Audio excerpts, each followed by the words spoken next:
How's it going, guys? My name is Zach with the movie Castle, and today we're going to be talking about Dawn of the Dead from 2004. This is the remake of the original George Romero Dawn of the Dead. This one is directed by Zack Snyder. You guys will know him recently for doing the modern DC films, a whole lot of them. He also did Sucker Punch, Watchmen, a lot of cool stuff. So Zack Snyder doing the directing, and the writing is from James Gunn. James Gunn, a lot of people were introduced to him when he did the Guardians of the Galaxy movies, both 1 and 2, and he's going to be doing The Suicide Squad, which should be coming up pretty soon. But us horror fans already knew him. He did a lot of work for Troma as a writer, and in addition to Troma, he did the live-action Scooby-Doo movies as a writer as well. So, really cool to see James Gunn taking up the script for this movie. The movie stars Sarah Polley, Ving Rhames, Jake Weber, and Mekhi Phifer. And without further ado, let's just go ahead and start talking about the plot.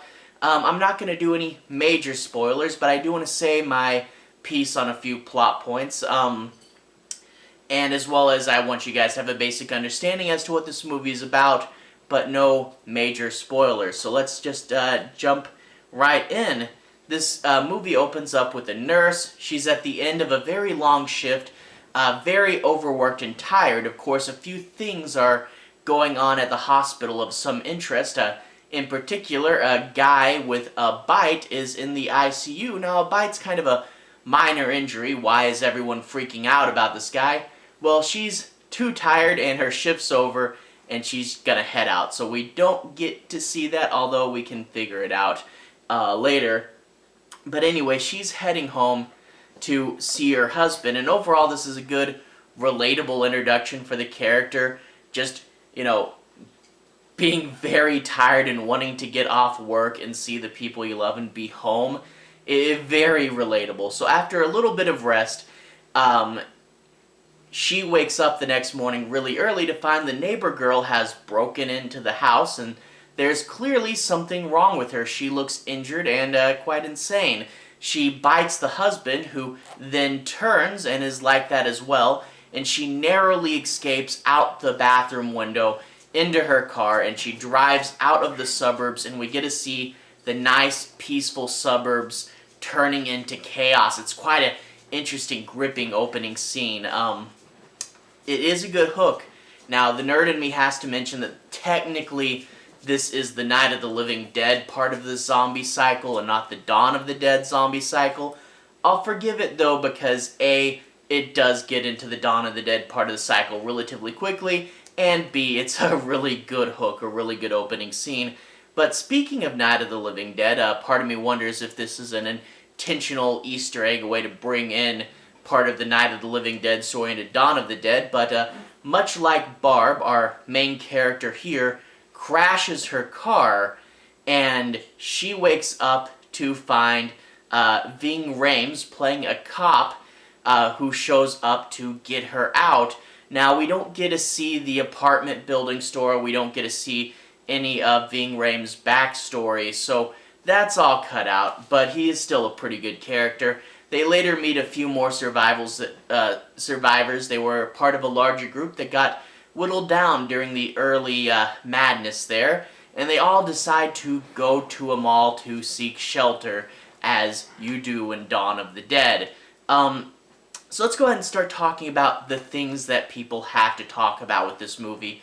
Not necessarily flaws, but the things. And jumping right into the first one, this movie features fast zombies, which is going to be a bit of a talking point, a bit of a debate amongst fans. Now, personally, I prefer slow zombies. If I had to pick a zombie team, I'm on team slow zombies.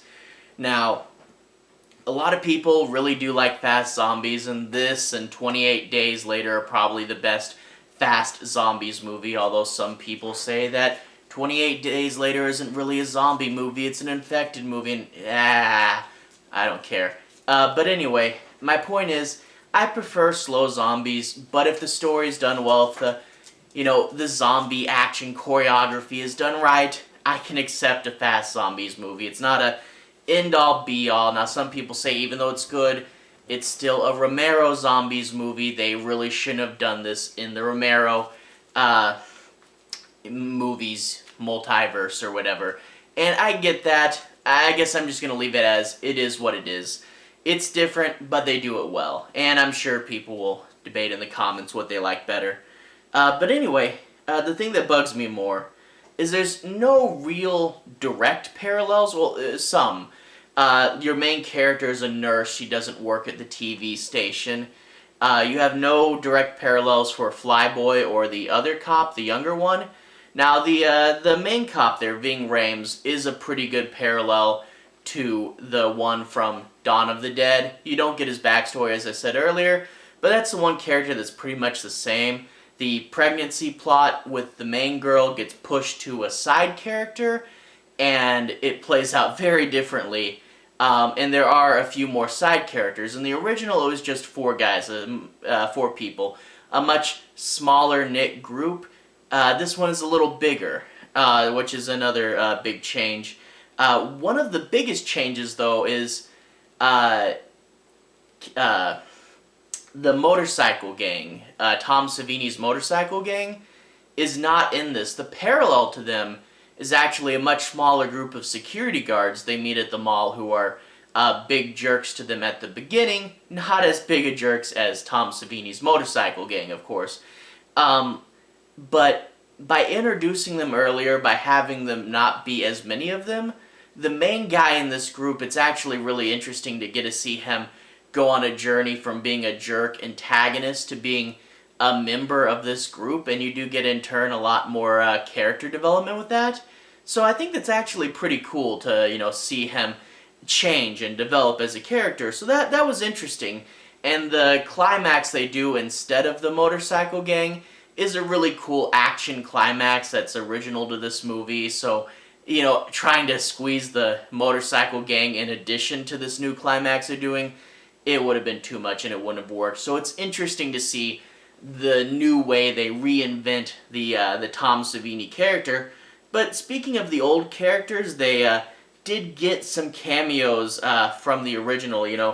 Scott Ringner plays a general. Tom Savini plays a sheriff, very much like the sheriff from Night of the Living Dead. So kind of another element of Night of the Living Dead that made its way into the Dawn of the Dead remake.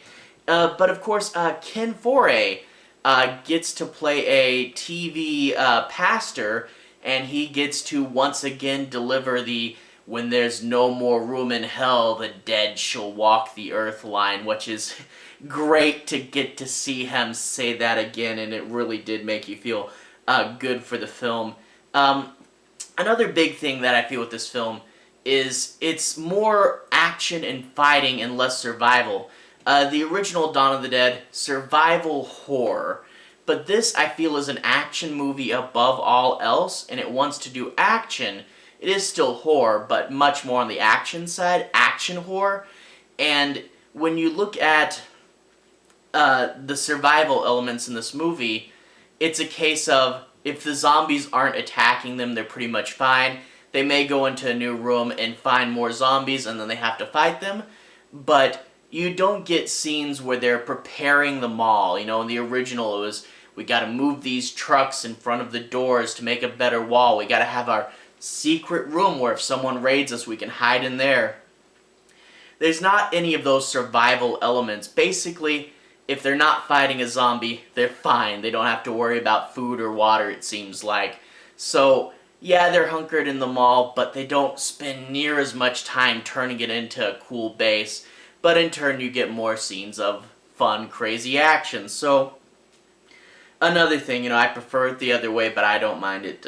I don't mind this. They do choreograph action pretty well. And of course, another thing is there's not near as much social commentary. They do reference that the zombies are coming to the mall because it's what they remember, but it's just a really quick reference. The original Romero talked about consumerism, and there's a lot more layers and depth to this one.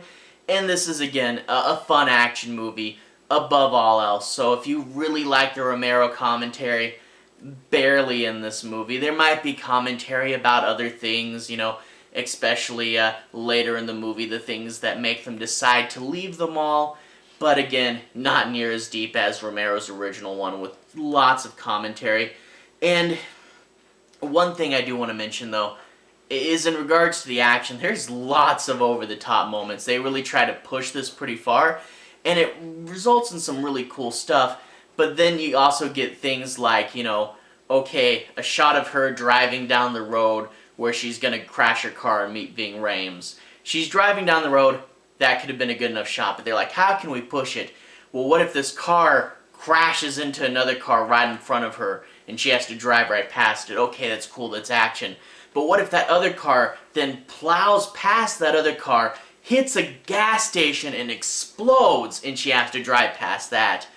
Okay, you're pushing it really far over the top, and there are quite a few big over-the-top moments, which I feel is noteworthy. Sometimes a little bit silly, for the most part fun, so whatever. And they do introduce a new character, a gun shop owner that is stuck in the gun shop across the road, so they don't have access to the gun shop like they did in the original, but they have to use binoculars and whiteboards and write out messages to each other. And that was a new, interesting thing with this movie. I did like that element, adding something new, and you do remember, them playing chess and holding up their moves, where they want to move their chess pieces. So they get to interact with this guy, but he's cut off from the rest. So he was interesting. So yeah, overall, this movie is action horror and not survival horror with social commentary. And I pointed out things, none of the social commentary, the characters aren't parallel, and fast zombies instead of slow zombies. Overall, this is a movie with enough things I can point to and say I'd rather have that changed. But the thing is, though, this isn't a bad movie, and that's kind of a weird thing, is it's a movie I know is cheesy, and I know has problems, and I can say, oh yeah, the zombies are fast in this one, oh yeah, there's no social commentary. But I still do like it, and that's kind of a weird thing, a movie with as many things as I can point to and say, oh, that's wrong. But at the end of the day, though, this is a fun, kind of silly, but really fun action movie, and it's enjoyable. And, even when it has problems, to have a movie that's enjoyable is really important. Now, if you guys have never seen either version before, I'd recommend starting out with the original Romero. It's the one I prefer. I'm overall still in the originals camp. But if you want to have a fun action horror day, yeah, go ahead and give this one a watch. It's worth watching. I'll watch the Romero one more often, and I prefer that. But this is still a fun remake, and even though it has its faults, I still like it, which is a weird thing to say, but I do like it. Now, one thing that does kind of bug me is there's a rights issue with the physical media distribution to the original Romero, and it does bug me that when you look for Dawn of the Dead in stores, you are most likely going to find this version, and it does kind of bug me that this has kind of replaced the original, because Dawn of the Dead Romero, kind of hard to find, and this one is literally everywhere. Like, you can find this movie for like $3. But I'd recommend watching the original first, but if you don't mind action-heavy, kind of silly version, this is actually fun. I hadn't seen this movie for a few years, and I rewatched it to do this review, and I'm like, oh, I'm not going to like this, am I? But at the end of the day, I had fun, and that's what I want to say. It's a fun movie, even with its faults. I still like it. Still prefer Romero, but I like it. Anyway, to everyone who's watched so far, thank you for watching. To everyone who's liked and subscribed, thank you. You're really helping the channel out. And if you want to tell me in the comments what you thought of this one, because I'm quite curious, Romero purist, do you absolutely hate this, or do you think it's fine? I'd love to hear you guys' thoughts down below. Anyway, I'll put my Romero Zombies Extended Universe playlist there. You can find the original Romero 3 films. I'm going to do Romero's second 3 films pretty soon. And you can find a lot of stuff like the, remakes to Night of the Living Dead and stuff in there as well. But anyway, have a good day. I'll see you guys again very, very soon. And if you want more Romero stuff, you can find it in that playlist there. And if you look on my channel, I got like 95% horror movies. So if you're interested in that, there's more on the channel as well. Anyway, have a good day. I'll see you guys again very, very soon.